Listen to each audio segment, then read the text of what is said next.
प्रियंका, अभी जब मैं नागालैंड गई थी नॉर्थ ईस्ट के चुनावों में, ये टीस मैंने वहां पर देखी थी।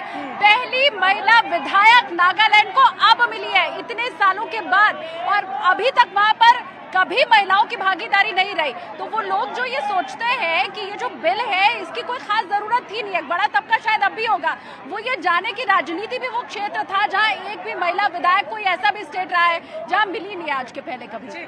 और मुझे लगता है कि जब आप देश की बात कर रहे हैं, जब हम ये मानकर चल रहे हैं कि हम आधी आबादी हैं, तो ऐसे में रिप्रेजेंटेशन कहीं ना कहीं बहुत मैटर करता है। जो मैं पहले भी बात कर रही थी, जब हम सरपंच लेवल की बात करते हैं, बिल्कुल लोकल बॉडी की बात करते हैं, वहाँ हमारा रिप्रेजेंटेशन बहुत अच्छा है महिलाओं का, तकरीबन 44% के। लेकिन जब हम लोकसभा की बात करते हैं, अभी मौजूदा जबकि इतनी सांसद महिला सांसद है, बावजूद उसकी 15% से भी कम है। हम 14.7% के लगभग अभी महिला सांसद जो है वो मौजूद है।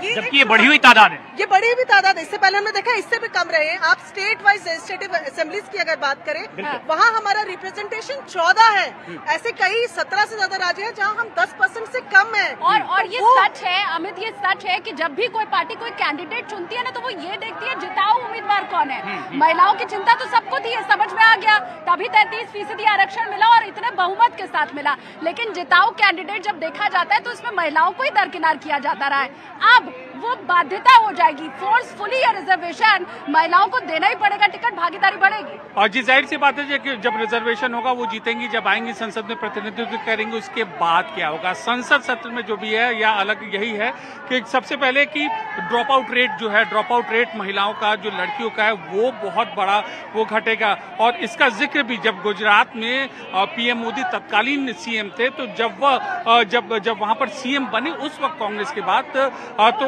इनकी पार्टी की ओर से स्टेट किया गया 30% ड्रॉप आउट रेट था। लेकिन जब सीएम कार्यकाल के दौरान उन्होंने आरक्षण की प्रक्रिया की और उसके बाद अपने स्टेट लेवल पर जो भी रूल्स के मुताबिक 1% घटकर यह ड्रॉप आउट रेट रहेगा। ये तो केवल एक ही चीज है, अन्य चीज चाहे मैटरनल हेल्थ हो या फिर अलग ये सारी जो समस्या है इन पर भी ये असर तो पड़ता ही है। हाँ, और प्रशांत ये वही बिल है ना जिसके लिए इसी सदन में कागज फाड़े गए, कॉलर पकड़ी गई, हम मत वापस ले लेंगे, हम अपना जो मैंडेट है क्या क्या नहीं हुआ है, टेबल तोड़ दिया गया, हाथ कट गया, रोक लगाए गए। लेकिन प्रियंका एक बात और जो अमित जिस तौर इशारा कर रहे थे, उन्होंने पूरा सत्र कवर किया, सदन के भीतर ये मौजूद रहे हैं।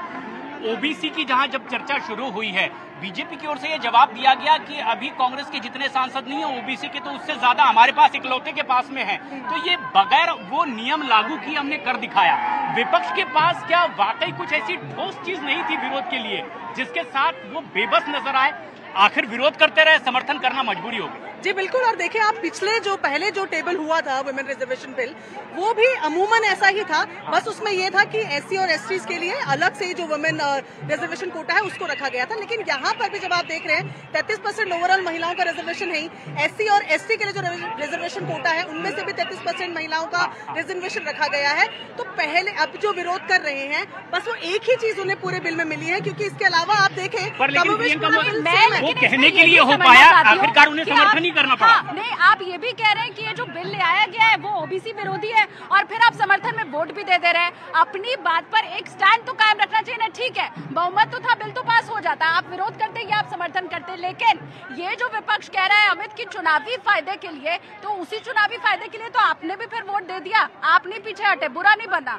देखिए हम महिलाओं के लिए खड़े और महिलाओं के समर्थन में हर एक बात करेंगे, और यही चीज विपक्ष ने जो वोटिंग और यहाँ पर देखिए ये अमित विशेष वेशभूषा में यहाँ पर पहुंची हुई है महिलाएं, जिस तरह से जयघोष यहाँ पर हमारे ये देश के number 1 news channel news 18 India पर 3 कैमरों के जरिए बीजेपी मुख्यालय से ये तस्वीरें हमारे सहयोगी केडी निजाम और पंकज पहुंचा रहे हैं। अब ये देखिए उत्साह किस तरह का है।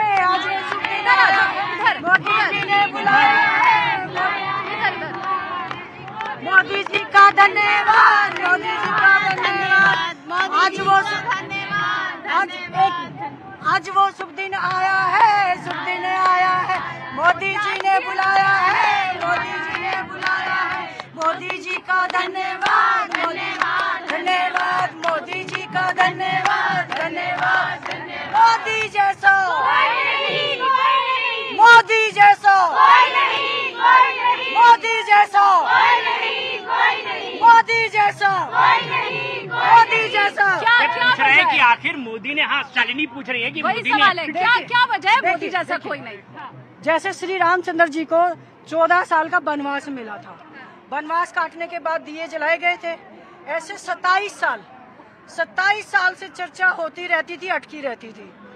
वो 27 साल का महिलाओं का वनवास कटकर प्रधानमंत्री नरेंद्र मोदी जी ने 33% महिलाओं को अधिकार दे दिया लोकसभा का। हर जगह महिलाओं को जो सम्मान दिया है, विधानसभा में भी होगा, विधानसभा में भी होगा। तो हर्ष उल्लास क्यों ना मनाएं? अगर देखिए आप, मैं कपड़ों के माध्यम से देखिए, ये पंजाब खास बात है, प्रियंका खास बात बता रही है। देखिए कपड़ों के माध्यम से जरा आप देखें, ये पंजाब का रिप्रेजेंटेशन दिख रहा है आपको, पटियाला सूट और पूरा दुपट्टा वगैरह के साथ। आगे जैसे आप पढ़ते हरियाणा, राजस्थान।